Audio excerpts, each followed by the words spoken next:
Hello civil engineers, what is RCC in construction. तो RCC का मतलब है reinforced cement concrete. So before understanding RCC हम concrete के बारे में समझेंगे। मान लो आपका एक कंक्रीट है, अगर मैं इसके ऊपर ना कंप्रेसिव फोर्स लगाऊंगी इस तरह से, I don't have any problem. पर इस instead of compressive force if I try to put a tensile force और अ टेंशन, लेट्स से, तो अभी मैं इस तरह से टेंशन फोर्सेस लगा रहा हूँ। Okay, so what is happening, यहाँ पे फेलियर हो रहा है।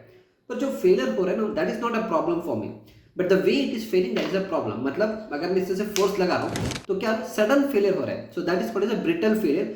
So this is a problem with the concrete. इसीलिए हम एक और मटेरियल को यूज करेंगे। So the name of that material is called as rebar और रीइंफोर्समेंट बार, और जो आप लोकल लैंग्वेज में you call it as a steel. So the process of embedding a rebar into the concrete to make it strong in tension we call it as a RCC। जो आप सरिया use करते हो reinforcement बार, वो आपका compression में भी strong होता है, टेंशन में भी स्ट्रांग होता है। So this entire process is called as a RCC। समझ में आया? So it's a basic understanding that you should have if you want to call yourself as a civil engineer. अगर आपको ये सारी चीज़ें में मोर बेटर वे सीखना है, पूरे बिल्डिंग का कंस्ट्रक्शन कैसे करना है स्टार्टिंग से एंड तक, पूरा 60 आवर्स का लेक्चर है जो मैं आपको प्रैक्टिकली मेरे 8 ईयर ऑफ एक्सपीरियंस मैंने अपने कोर्स में एक्सप्लेन किया है। अलॉन्ग विद बहुत सारी चीज़ें मैंने अपने कोर्स में एक्सप्लेन करके रखा है। मैंने आपको फर्स्ट ऑफ ऑल एक फ्री कोर्स दिया है, आप मेरा सिविल ब्रेंस का आपको डाउनलोड करिए, enrol in my free course. देखो मैं कैसे पढ़ाता हूँ, उसमें मैंने लगभग 50-60 वीडियोस आपको फ्री में दिया है।